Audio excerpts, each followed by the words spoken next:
Bonjour à toutes, bonjour à tous. Aujourd'hui, Toujours plus haut vous emmène dans les profondeurs de la Terre. Direction les minières de Spienne, un site préhistorique reconnu patrimoine mondial par l'UNESCO qui se verra bientôt doté d'un nouveau pavillon d'accueil. C'est parti pour une petite visite guidée sous terre. Donc les minières néolithiques de Spienne, projet très ancien sur le territoire de la commune de Mons. Alors on a souhaité en 2007 pouvoir développer un projet de pavillon d'accueil sur le territoire.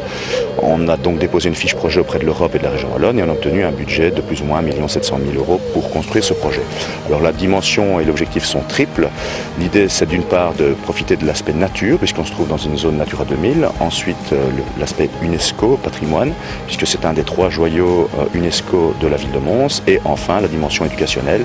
L'objectif ici étant d'une part de pouvoir montrer aux enfants le travail des archéologues et d'autre part un regard sur le passé et sur l'histoire de l'humanité. Je suis très fier d'habiter un village mondialement reconnu, connu et reconnu pour son site néolithique.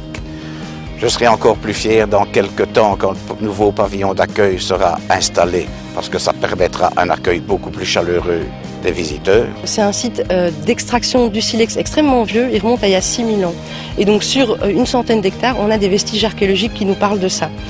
Ce qu'il y a, c'est que c'est invisible aux yeux du public puisque cette activité minière, elle se trouve en sous-sol.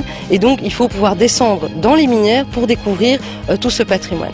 Donc, le but du pavillon d'accueil, ça va être justement de mettre cela à la portée du public de manière à ce que même les gens qui ne pourront pas descendre en sous-sol puissent comprendre pourquoi ce site ici, près de Mons, est patrimoine mondial, tout simplement. J'espère que cette visite vous a plu, merci de nous avoir suivis. On se retrouve très vite pour découvrir d'autres projets qui, grâce à l'Union européenne et aux autorités publiques, font bouger la Wallonie et Bruxelles.